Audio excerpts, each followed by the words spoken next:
Okay.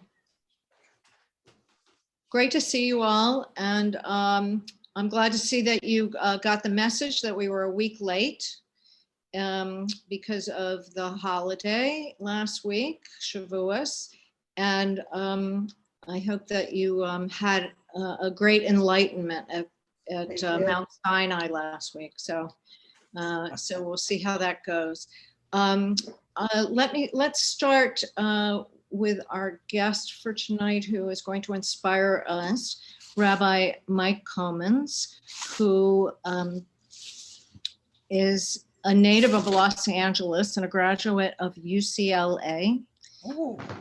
And Rabbi Comins has authored A Wild Faith, Jewish Ways into Wilderness and Wilderness Ways into Judaism, and also Making Prayer Real, and a course that goes with that.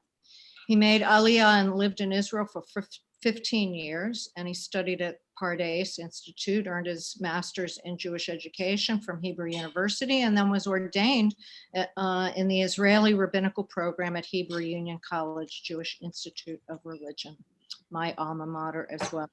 He founded Ruach HaMidbar, desert trips and retreats in Israel, and TorahTrek. And he is now back in his hometown, back living in Los Angeles. Is that right, Mike? Yeah. All right. Well, please start our meeting and inspire us this evening. Well, thank you, Devorah. Great to see everybody and great to be here. I'm going to share my screen. When you say inspire, I'm just chuckling a little bit. You'll see why in a second. Okay. Here's the Mishnah that we're going to learn tonight.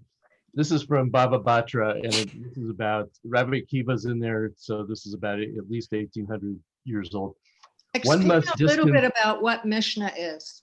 Mishnah is part of the Talmud. It's the first grand legal code of the rabbis that was recorded and redacted and put into, it was mostly oral, but it was put into writing about right at 200 CE. Thank you. All right, so this is the fun stuff you study in yeshiva. One must distance animal carcasses and graves and a tannery, a place where hides are processed, 50 cubits from the city. One may establish a tannery only on the east side of the city because winds usually blow from the west and the foul smells would therefore be blown away from the residential area. Rabbi Akiva says one may establish a tannery on any side of the city except for the west, as the winds blowing from that direction will bring the odors into the city, and one must distance it 50 cubits from the city. Now, Devorah is wondering why I possibly would have chosen this Mishnah to inspire you. No, I think it's great. Keep going. It is a routine Mishnah. It's an obvious Mishnah. Why is it on my mind? It's on my mind because my two daughters were in Morocco this week.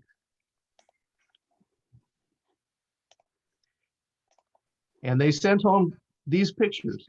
You know what you're looking at here? Tannery. A tannery. Yes.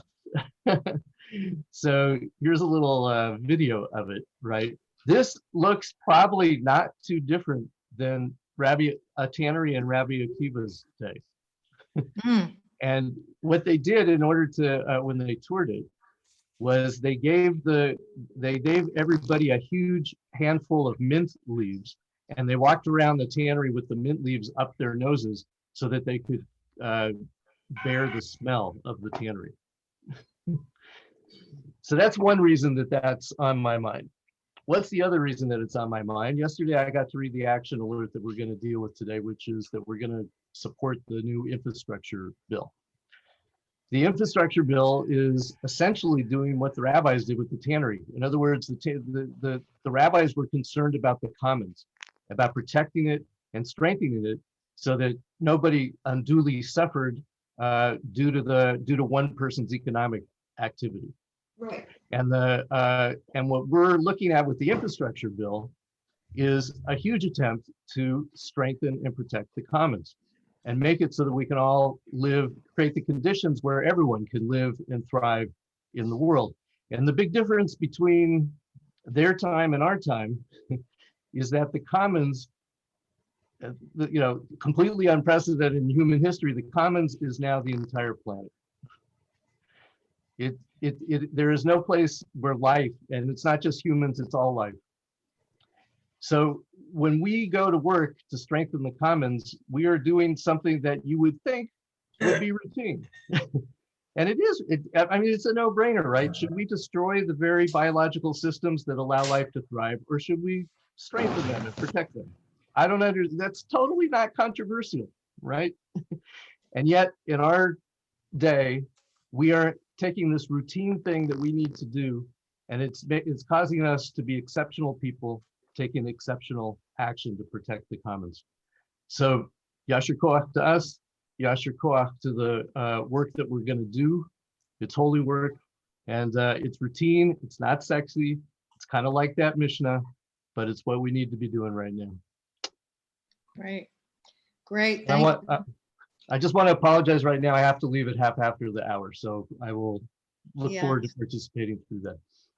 Well, that was great. I mean, there are these, quote, routine laws and discussions in the Talmud and the Mishnah. And it's just so interesting how I think all of the cities on the East Coast, certainly the East side is the poorer side, right? And the West is the richer suburbs. I'm wondering what happens on the West Coast. More north-south, usually. Yeah, and the prevailing winds. Oh, which way are the winds? Also north-south along the California coast.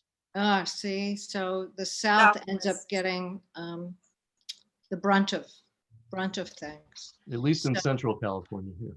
So it really speaks to equity and the sad situation of that people with no voice cannot stop disruption and things like tanneries and power plants and all sorts of ugly things in their neighborhoods. So that's very practical and really great. Thank you so much. That's terrific. I didn't introduce myself. I'm Rabbi Devorah Lynn. I'm one of the co-chairs. I'm the co-chair of Jewish Earth Alliance with Mirla Goldsmith. And she is not able to be with us tonight. She had a family issue and was up in Philadelphia today, so she's on her way home. And I told her to take the night off. So, but she sends her regards. So we have a lot of people to make introductions. How many people, are there any people here who are new to our call, our network call, or to Jewish Earth Alliance? If you could raise your hand, I can see most people. Let's see, page one. Carolyn, yeah, do you want to introduce yourself to us? You have to unmute. How do you do? Hello, everyone. I'm Carolyn Goshen. I'm part of the Jewish Justice Advocacy at Temple Bethel. I'm a member there. And I in where is it? I live in San Clemente. The temple is in Aliso Viejo here in California. Right. So. Great to see you and to join that Southern California group. And other people, if you would say hello in the chat, if you could, to let people know that you're here and where you're from, and if you're with a group in your area. And is there anybody else who's new tonight who would like to introduce themselves? Anybody on the phone that I don't see your picture? This is Rachel Mockleff. I think this is my second call in. I know Mirla from JCAN, where I would go to her meetings for many years when she lived in New York City. So I just can't stay away. I'm also very intrigued that you're in the Washington, D.C. area, and you're able to really take the pulse of what is going on. This is very valuable to me, not only socially and in the heart, being with you, but also to get the freshest news on what's going on. Yes, It even goes a bit deeper than that. My husband is a climate scientist for the National Climate Assessment for, Oh, sure. I know what that is. yeah, Oh, so I always say, wonderful. yeah, so I sleep with the frenemy. So sometimes I, learn things a little bit before they hit the Washington Post, but Marvelous. yes, some of them I can't tell you, but you'd have to kill me, I guess. So anyway, yes, I'm just outside of DC. I'm a DC native, and I have to say that growing up in DC, we were very apolitical. Number one, we couldn't vote for president until 1964. Can you imagine that? We couldn't vote for a president until 1964, and now we don't have any congressional representation. Yeah. So people were rather apolitical because many of them were business people, and they didn't want to upset their clientele by talking about politics or working in politics and that kind of thing. So it's always been an enclave of a mixture of things. So let's see. So we've got a lot of, let's see, we've got people from Temple Solel in Hollywood, Florida. Where we got Los Angeles. What else? The Bronx. Elliot, good to see you. Ikar in Los Angeles, Philadelphia, Jacksonville, Florida, St. Augustine, Orange County, Laguna Niguel, California. That's southern? Oh yeah, South Orange County. And Louise is here from San Rafael. We have a big contingent from California and Pennsylvania, and Rebecca from Silver Spring. Great. All right. Well, thanks very much for adding that. You can keep adding if you would like. So I would like to introduce our speaker tonight. I'm very we're privileged and honored to have Michael Leon Guerrero, who is the Executive Director of the Labor Network for Sustainability. He has over 30 years of experience as a community organizer and coordinator of national grassroots alliances. He was the Executive Director of the Southwest Project in Albuquerque, New Mexico for 17 years, and that's where he resides today. Do we have anybody else from New Mexico? I don't think I saw anybody. No.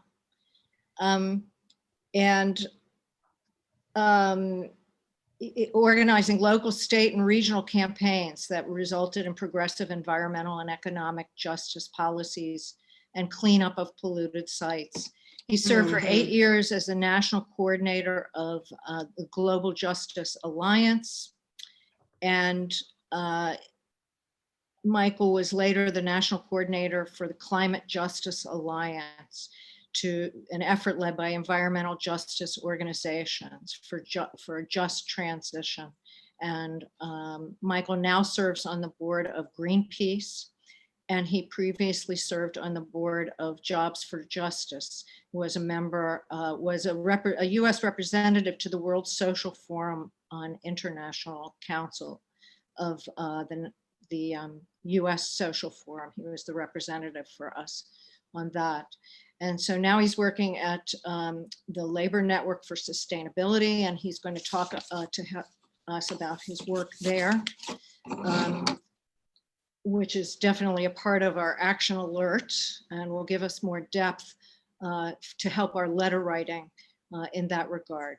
So let me turn over. If people would, oh, I guess Ed, you muted people, so that's good. So if we can unmute Michael. There we go. Take it away. All righty. Thank you, Rabbi Lynn. And all of you, thank you for reaching out and making us aware of the Jewish Earth Alliance. It's an honor and a privilege also to be with all of you. What I'm going to do maybe is kind of probably the easiest way for me to do this presentation is kind of describe my journey that you just heard, why it took me from my early days doing work in the environmental justice movement to now working with the US labor movement on issues of climate change. First, a little bit of my background and a lot of connections that I heard as people were speaking at the beginning. So first of all, one of the major reasons that I came to the whole issue of climate change is my heritage and where we're from. My family is from the island of Guam, which is in the Northwest Pacific in the region known as Micronesia. Guam is an island that's 8 miles by 32. And similar to DC, we also actually still are not able to vote for president of the United States, even though we are what's called an unincorporated territory of the United States. But at 8 miles by 32, Guam is the largest of about 2,000 islands in the Micronesian region, which is about the size of the United States in the Northwest Pacific.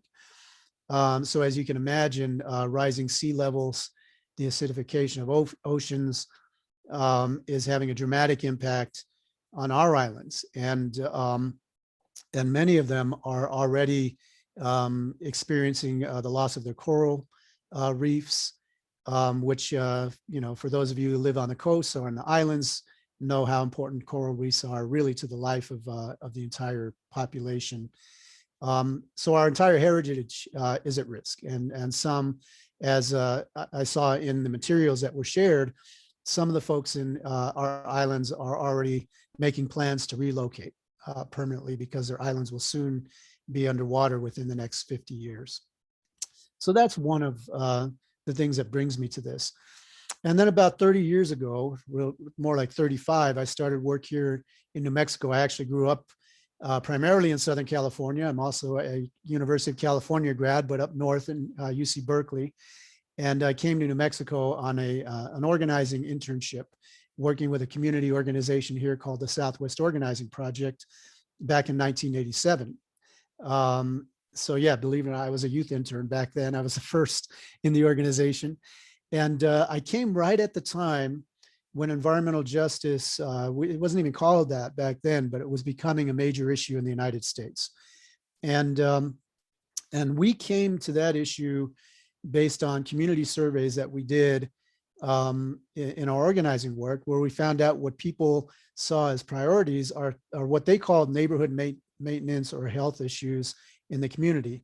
And as we dug deeper into what those issues were about, it was about people living next to factories, or kind of like the local tanneries in our communities that were being polluted and were suffering health effects and environmental impacts from that, groundwater pollution, air pollution, et cetera. And so we found that this was a common trend in the city of Albuquerque, and not surprisingly, it was in certain neighborhoods where most of these polluting facilities were located. So just as you were talking about the prevailing winds earlier, we found not only in Albuquerque, where the polluting facilities tend to be located in the south part of the city, whether it's the sewer plant or local factories, pretty much every city has these neighborhoods, whether it's West Dallas or South Tucson, East Austin, Texas. And what we started doing was actually traveling around and meeting these other communities that were experiencing these effects. And sure enough, over the course of time, in a very short amount of time, really in 3 years that I started working here, a national movement had started growing, particularly throughout the South and the Southwest, of communities that at that time were talking about the issue of toxic racism. And later we started talking about environmental racism and the fact that agencies, whether state or federal, were not enforcing the environmental laws in our communities. And this was borne out by legal documents that later proved the case that the resources for environmental enforcement were not being directed to the communities that were being the most impacted. And we kind of at that point also started to redefine what environment meant, because we started working with some of the big national environmental organizations that had more of a conservation or preservation focus. And the way we defined environment was where we live, where we work, where we play, and where we pray. So really the environment is everything that, that surrounds us and how we survive. And also, contrary to popular belief back then, our folks had been involved in environmental issues for a long time. We just didn't define them as environmental issues. In fact, it was interesting. We had started working with people on the Navajo Nation, and they said, we don't have a word for environment, right? It's just, but we know something is wrong when we see radiation polluting our water and what it's doing to our animals, and how our trees are changing. So it was a very, it was both empowering, it was very inspiring, and it was also very challenging, because to see how many communities throughout not only the US, but worldwide were experiencing the decades of industrialization and the consequences of this kind of development in our communities. So, so we were very involved at the time, both at the local level, but then nationally, in the building of the environmental justice movement. And it's actually really great to see kind of this revival within the federal government now, because back in 1994, President Clinton passed the executive order on environmental justice, establishing an Office of Environmental Justice and an Environmental Justice Advisory Committee as part of the Environmental Protection Agency. And we started to see some movement and more enforcement in our communities, but still a long ways that we have to go. So what was great to see with the Biden administration coming in this year was that the administration appointed both, well, actually three things. One was a climate interagency task force, and also a strong commitment to environmental justice, and established another interagency task force to address environmental justice. And now they have this commitment that 40% of resources have to be dedicated to addressing the environmental impacts in communities of color that the federal government is addressing. So a lot of promising things that are starting to happen right now in the area of environmental justice and climate justice. So we also started during the 1990s and 2000s as an environmental justice movement to focus on climate change for all of the obvious reasons, and for also seeing how these disparities that existed at the local level also were happening globally. And, you know, and coming from a small Pacific island, we were also, obviously my own people were seeing how the priorities in terms of people that were first and most affected by these climate disasters were often those that were first to be left behind in the recovery and in the protection from climate impacts. So I think we saw that very stark reality in Hurricane Katrina. We saw it with Superstorm Sandy.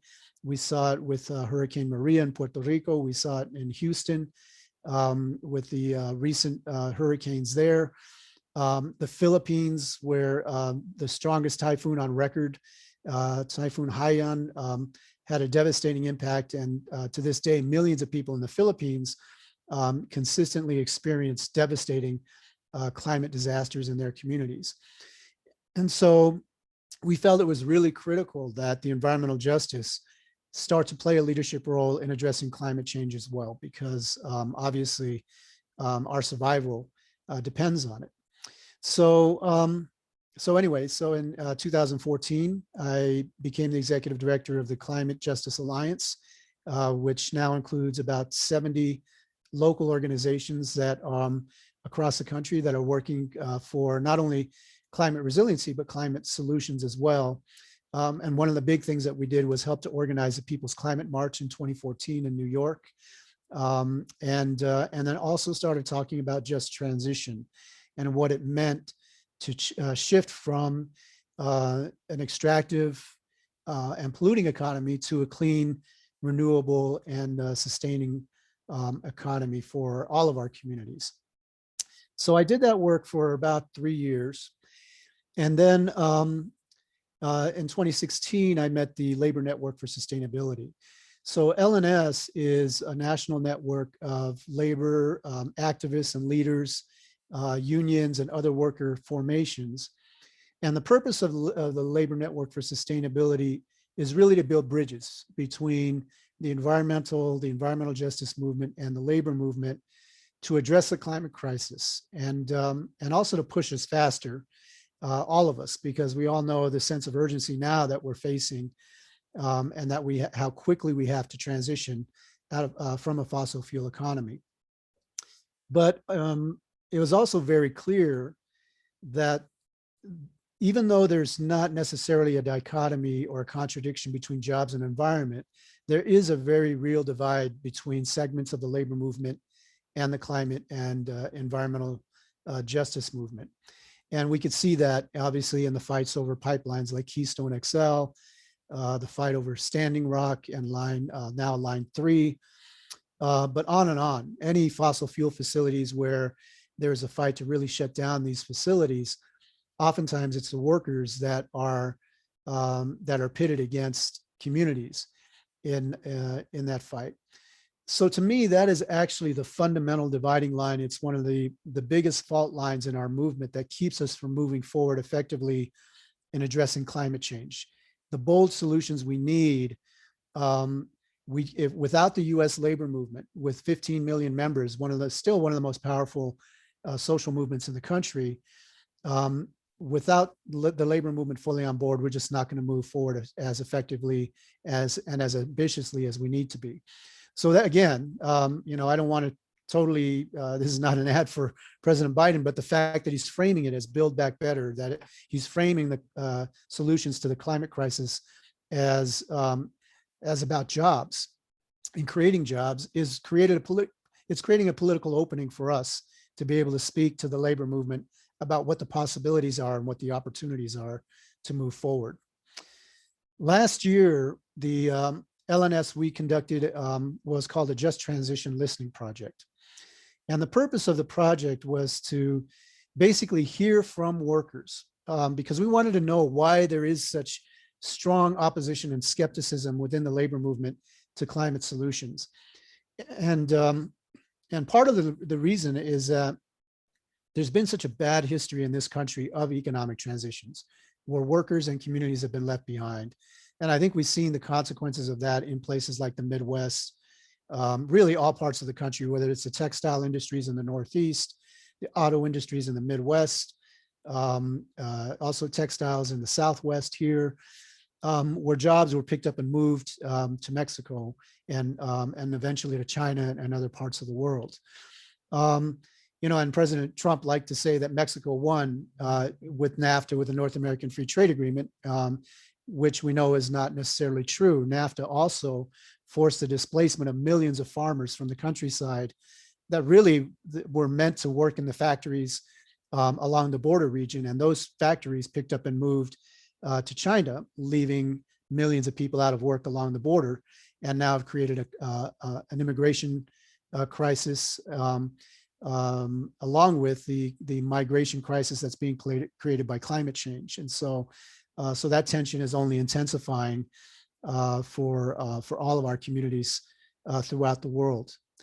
But anyway, so what we did last year was we interviewed about 100 people, workers and community leaders in 26 states from a range of industries, textiles, auto, oil refineries, and others.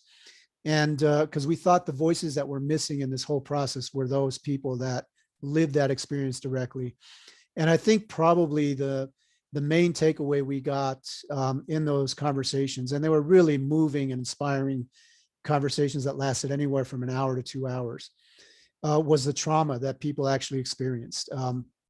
We heard about the depression, the suicides, how people, when they lose their jobs working in a factory for years, what that means to their identity, to their community, their social relationships, how it just kind of tore the whole fabric of the community apart. And really there was no support to manage that transition. There was no planning behind it. And literally people just got left behind. And again, I think we saw the political consequences of that in the Midwest, where people turned away from, to be frank, the Democratic Party because of these policies that the Democrats were also involved in moving forward. And so So what we wanted to do with that project was really center those voices in climate policy, that it's really important that we understand, as we are about to embark on probably the biggest economic transition that we may ever see as we address the climate crisis. It's going to demand a huge shift and transformation in all of our areas of production, not just energy. It's going to impact transportation. It's going to impact agriculture. It's going to impact pretty much every aspect of our lives, and many sectors and industries are going to be affected. And if we're not taking into account what that's going to mean for workers and how we provide both the safety nets, how we're providing pathways to new careers and new jobs for those workers, and new opportunities for economic development in the communities they live in, it's not going to go well. We're going to end up in the same place that we've been over the past few decades, as we've lost good paying jobs in this country. So if anything, I think that, as we're thinking about this, and as you're thinking about your call to action, and we're pushing for the American Jobs Plan, because we really do need an ambitious American Jobs Plan and the American Families Plan, that we also take that into consideration, that be factored in, is how can we make sure that those support systems are there for workers and communities in that transition. Maybe I'll stop there and just see if open it up for any questions that people have, because I think there are a number of areas that we can talk about how that can be done and some of the specific ways that we can support workers and communities as we all move towards really a climate safe economy. So thank you very much again for having me. It's great being with you all, and I look forward to the conversation. Yeah, well, thank you so much for spending time with us out of your busy schedule, I'm sure. That was very comprehensive, and I'm sure we have a few questions. I'll give you all a moment to think about them, although you're usually pretty quick with your questions. So let me see if I can, either use, the hand icon, or Scott Lewis, why don't we start with you? Yeah, thank you. Thank you. This is a very important topic, and I appreciate the presentation. Well, one of my questions from Florida. Yes, thanks. And yeah, I guess we in South Florida, we have to deal with the sea level rise issue. Not quite as dramatic, I guess, as Guam, although I don't know, Miami Beach has some money for at least temporary solutions. But anyway, my question is, do the fossil fuel companies themselves sort of undercut this message of transition? Do they kind of try to get the workers to kind of reject this stuff, and what role do they play in kind of working against this stuff? Oh, absolutely. Absolutely. So in conversations that I've had with some of the workers in oil refineries, they are, they talk about captive audience meetings, meaning that, you have to show up, and they are just barraged with messaging that comes from the fossil fuel industries. When I spoke to one worker also in Alaska who works in some of the pipelines up there, and he says, when you go on your lunch break, it's like Fox News up on the TV all the time, and it's so it is a constant barrage of these things. And then some of you may have even seen, there was a report that just came out from the Center for Media and Democracy, I think it was published today, in fact, that talks about these the critical infrastructure bills that have been getting passed in the Midwest, and actually enlisting labor unions to support those critical infrastructure bills. And basically what they do is criminalize people who are protesting pipelines and other fossil fuel facilities. And so again, this is why I say it is really critical that we bridge this divide with the labor movement. And to be fair, in fact, I was on a call earlier today with state labor federation leaders, and one of them in the Plain States said, look, we have been, the environmental movement for 50 years has been telling us they've been wanting to take our jobs, and now they want to know how we feel about it, right? And it's a high bar to set to down at the table with people that for decades have been saying, we want to shut down your facility and take your job. And this is a person who was involved in having to help transition workers in shutdowns of plants and seeing what the effects of that are. So it is really important that, that people understand the plight of the workers, that what that's going to mean. And also to understand that workers are getting messages from different places. So even as they're getting barraged by the fossil fuel companies, there are some very interesting conversations in the listening project last year where oil refinery workers are saying, I come into the factory and, or the union hall, our union is totally opposed to these climate policies. And I go home and my wife is a teacher and my son or daughter is saying, what are we going to do to deal with climate change, right? So they're also hearing from other places. And I think the more that they're seen as people that are part of a broader community and that we're communicating and really creating safe spaces for these conversations, I think is absolutely critical. So thank you. Yeah, thank you, Scott. And also I've seen an increase in kind of greenwashing advertisements from the oil companies. I'm sure you are running into that a lot too, as well. Oh, absolutely. I think they're trying to get ahead of the game, which is not surprising. I think Rebecca is in Montgomery County. So we're seeing different trends already from industries. One of the areas of work we do a lot is around transit equity, and and also looking at public transportation as a major solution to dealing with climate change and also addressing equity issues and workers' rights. It's a great area and kind of a what do you call it? A sweet spot where all of us can actually work together on things. But in Montgomery County, one of the interesting things is that's happening is there's a corporation that is basically has told Montgomery County, we will provide you with electric buses. And as you know, electric buses are very expensive. So public school districts are going to have a hard time purchasing those unless there is support again from the federal government to do that. But what they're saying is we'll buy and we'll lease to you, right? And so so we're going to see more of these kind of models where companies, and in this case, it's kind of like one of those, I forget what you call them, but they're like they don't manufacture anything, right? It's just one of those hedge funds or whatever that they buy up the buses and then they lease them out. So we're going to see more of these models where corporations are going to start to get ahead of the game on these things, and what and we have to be aware of what that means both for workers and communities as that starts to happen. But the fossil fuel industry, of course, you see the advertisements every day now about how green BP is and Chevron and all the great things they're doing for renewable energy. Right. But they're definitely still, for them, it's about controlling the energy systems as much as they can. So, and figuring out how they Is can it profit. school buses in Montgomery County? It's school buses, yeah. School buses. Oh, that's really interesting. Yeah. Any other question? Yeah, I know you must have questions. Let's see, anybody have a hand up? Rachel has her hand up, and then I have mine as well. Rachel, go ahead. There's been a question I've been dying to ask, and I'm so pleased that the speaker is able to answer it.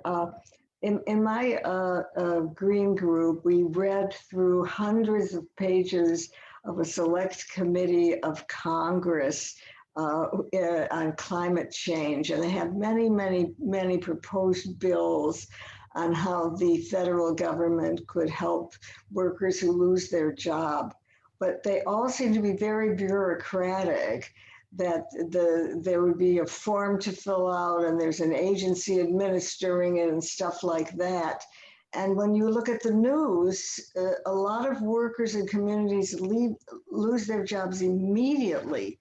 And there doesn't seem to be anything like a FEMA swooping down saying, oh, we're ready to help. This is an emergency. Everybody don't go home, stay in your trailer while you've been busy working on this, which has now disappeared. We're gonna sign you up now.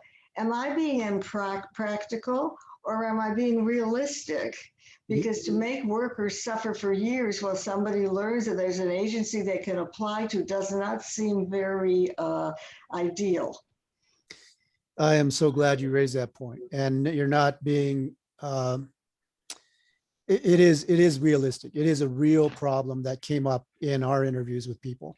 Yes. And, you know, and so it was things like, it's that, right? It's the process that people have to go through to get support. And after a while, they just give up because they get Of frustrated. course. Or it's like, you got 6 months of training, like here in New Mexico, Southern New Mexico, people got 6 months of training in coding, and there are no jobs here where they could apply that. So again, it's about how do we actually view people as human beings and not stranded assets, right? There were some great examples that we found in our report where, and you could, by the way, find that online. I'll send you the link for it, where communities and labor unions, frankly, they figured things out for themselves, how they navigated it and created support. One of the best programs that we learned of in this process was in the state of Massachusetts. The Massachusetts AFL-CIO has a program for the last few decades called the Rapid Response Team. And what that team does is they go in when they're here, they're in touch with all of the central labor councils in the state. When they hear there's going to be a plant shutdown, they send that team in. And what they do is they meet with the workers individually. And they do exactly what you're saying. They help them fill out the forms. They help them connect them to financial resources that are available. Wonderful. They even for counseling and peer counseling services, career counseling. So, you know, a lot of these workers in these power plants don't necessarily want to do that kind of work anymore. So what do they want to do? And they help them develop the career pathways to get to where they really want to go. That is actually a federally funded program. And in fact, there used to be a lot more of those throughout the country that have been scaled back over the last several years. So one of the proposals we submitted to the Biden administration and now to Congress is if you just give more resources to the Department of Labor to beef up those kind of programs, that is exactly the kind of support that workers and communities need. That I like to refer almost like you have the Civilian Conservation Corps, you need like a Just Transition Corps.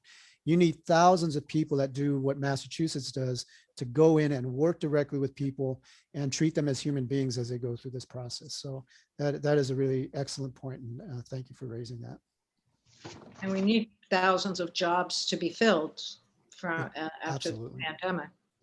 pandemic. Rebecca, you had a question. Great. Thanks, Devorah. And thanks, Michael, for your talk and for the work that you're doing. I should give the caveat that my day job is I'm the director of climate for health at Eco America. So I work on engaging health professionals in climate action. So my questions are about the narrative that the administration is using, on climate change, right? Like it's jobs is the central tenet of the whole narrative that the administration is building.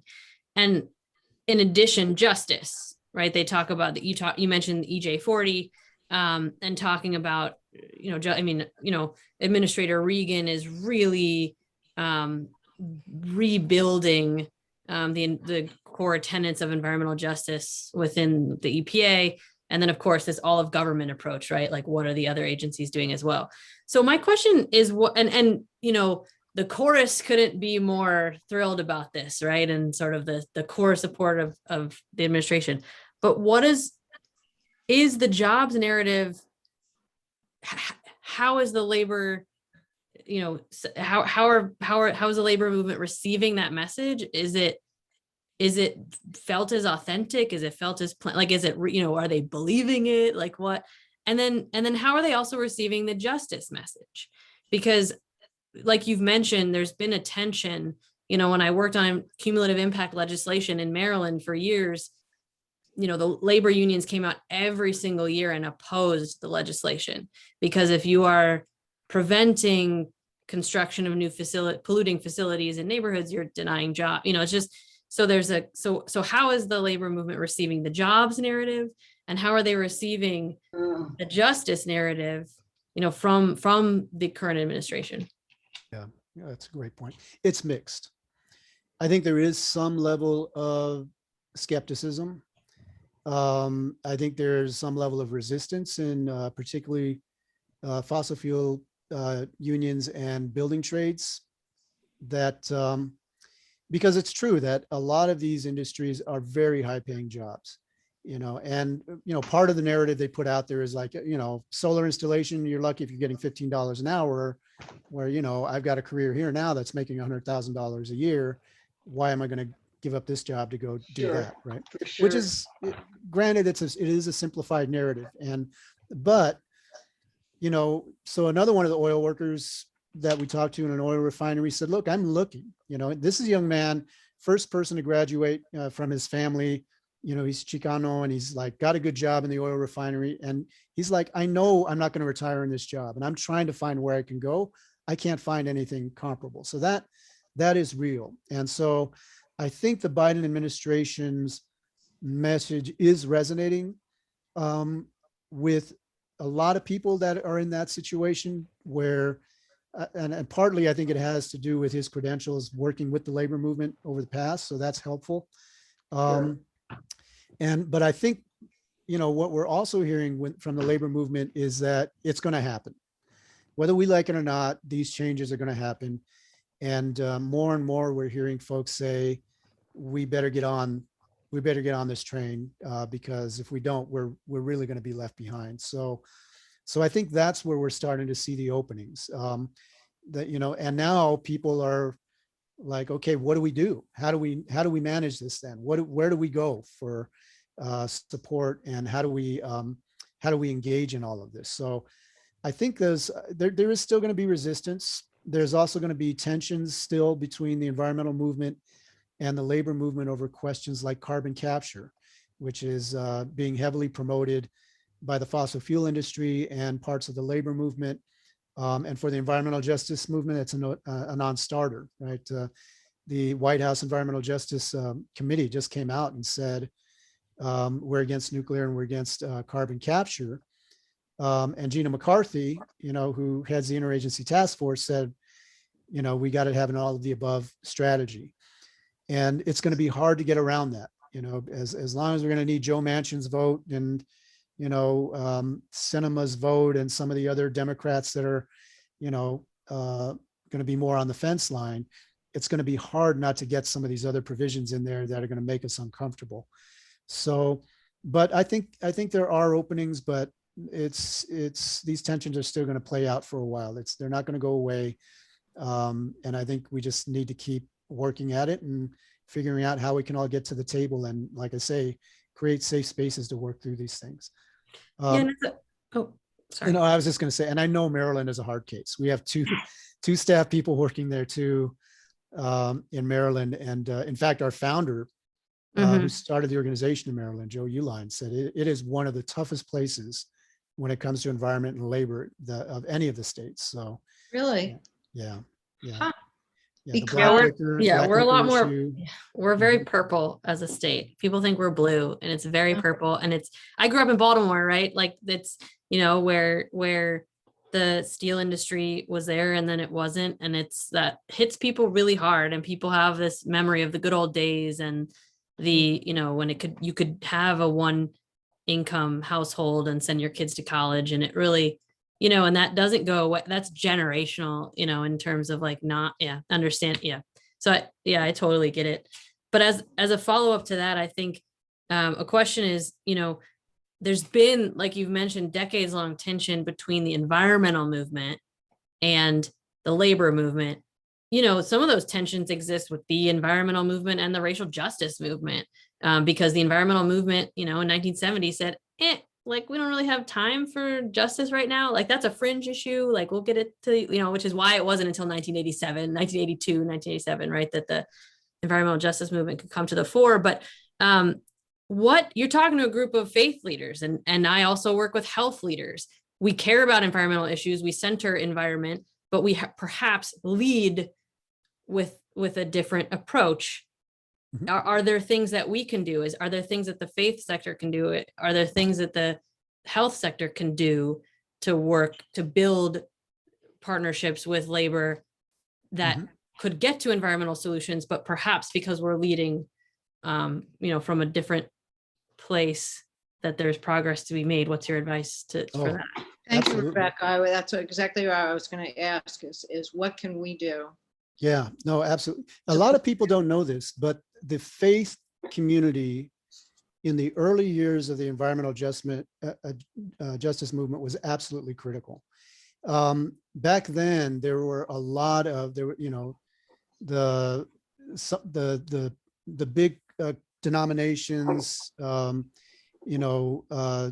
like the United Church of Christ was the one who published the report on toxic waste and race. The Jewish community, a number of the Christian faiths were heavily involved. And what they did was a number of things. One was financial support. A lot of the funding for the environmental justice movement was coming through faith-based organizations. That all dried up in the 1990s as some of the memberships declined in a number of the churches during the 1990s. But what they also did was education of their congregations, and so we would get invited all the time to do presentations to big gatherings to talk about environmental justice.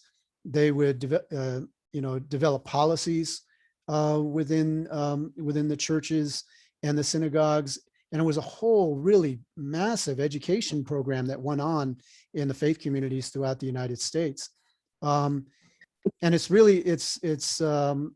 surprising because a lot of that really did decline during the 1990s in terms of both, I think, the power of the environmental justice movement over the years, but also the support of the faith communities during that time.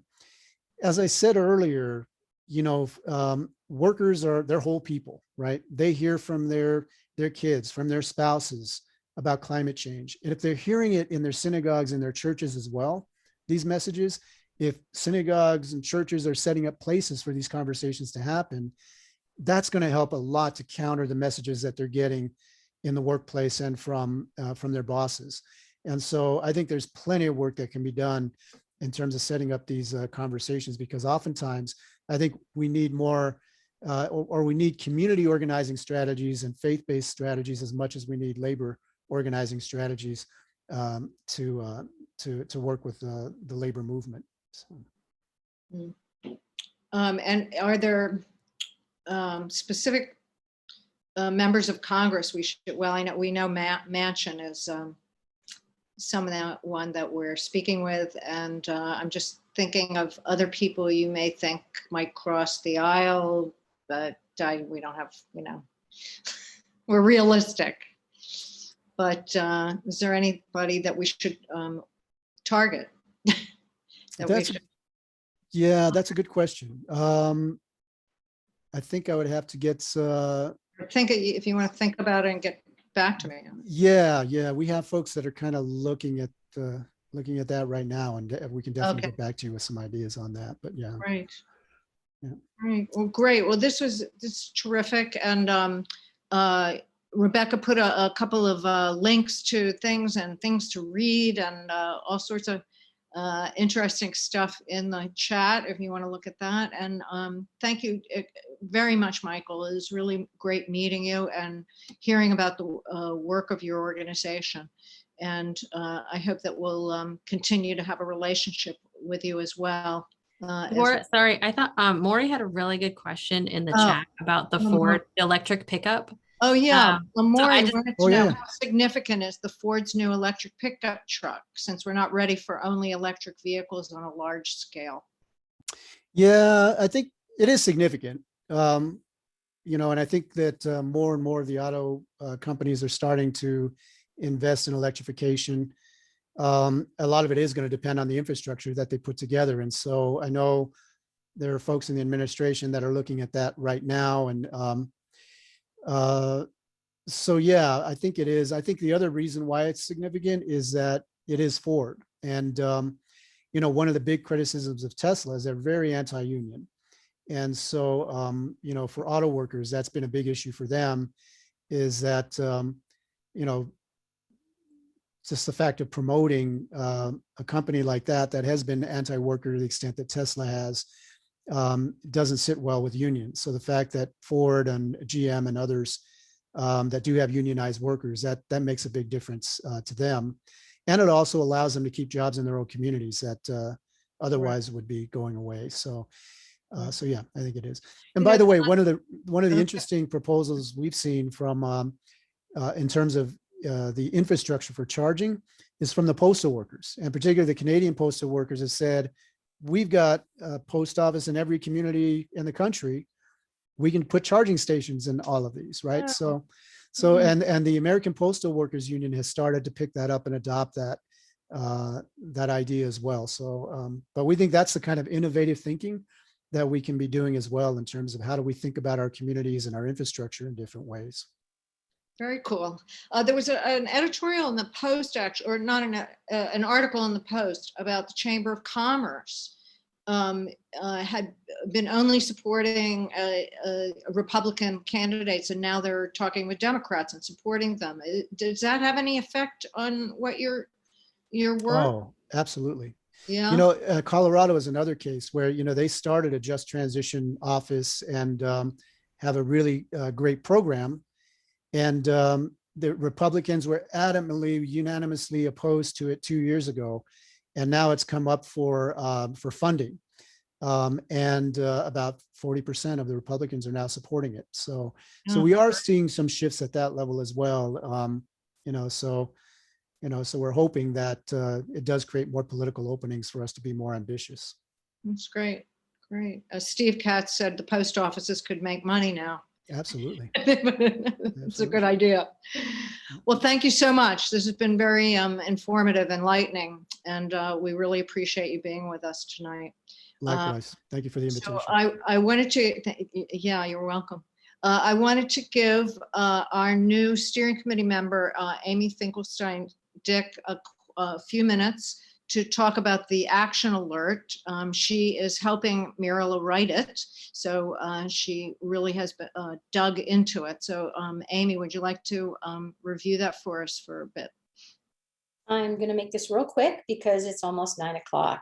Yes. But so I'm just going to make a quick pitch for everybody to go to the Jewish Earth Alliance website and check out our action alert for June. It will have all the information about this month's topic, which is actually the intersection of the American Jobs Plan and racial justice and environmental justice. So a lot of the topics that we talked about today are interwoven into the American Jobs Plan. Our summary will provide our summary will actually provide an overview, but there are a lot of links within the summary that you can click on and get some more detailed information. The last thing I want to say is that this legislation is coming up fast. It may come up for a vote as early as July, a House vote, and the final vote could be voted on by September. So it would be expedient for everybody to get their letters in and to push hard to turn the American Jobs Plan from a set of goals into real legislation. Okay, thank you very much, Amy. I wanted to just give a shout out to my son, Eli Lipman, who wrote in the chat that I was the best. And he came to the meeting. My gosh, He's is the best. Yeah, he's from Los Angeles and works on public transportation there. I wanted to Michael's great too. You guys have to do the Transit Equity Day. Yes. We do it every year with Michael's group. So thank you, Michael. Thank you. Right. Good to see you. Yeah. Thank you for being great partners. Yeah, it's a small EJ world, right? That's great. So I just want to close our meeting by saying that, last week we celebrated Shavuos and we were at Mount Sinai getting the 10 Commandments or the whole Torah or the oral Torah, the Talmud, everything, depending on where your beliefs lie. And now we're in the wilderness, HaMidbar, we're in the wilderness grumbling again. But we talked a lot about the sabbatical year last week, and it's coming up in September. There is a sabbatical year coming up, and people are really thinking creatively and aspirationally. And the sabbatical year, the Shemitah year has never really been done fully because it's so difficult, but it is aspirational. And it's something we can be proud of, that we are in an aspirational theology, and hoping for a world where we can be in balance with nature and with what we wear and how we transport ourselves and what we eat and our buildings and our homes. And a world where we're in partnership with our employees and our employers and our neighbors and even those that we don't agree with.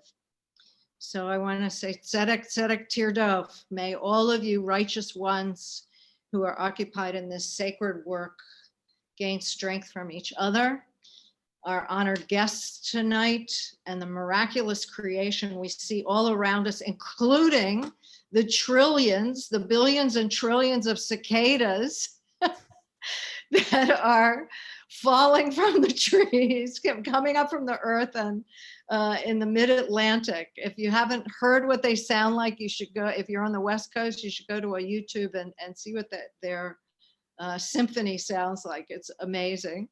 Some people say it sounds like car alarms, and I have to agree, it does sometimes. So keep the faith and keep doing your holy work, and be well and be safe. And we'll say amen to that. Thank you all for coming. And thank you, Eli, for coming. Thank you so much, Michael. Thank you.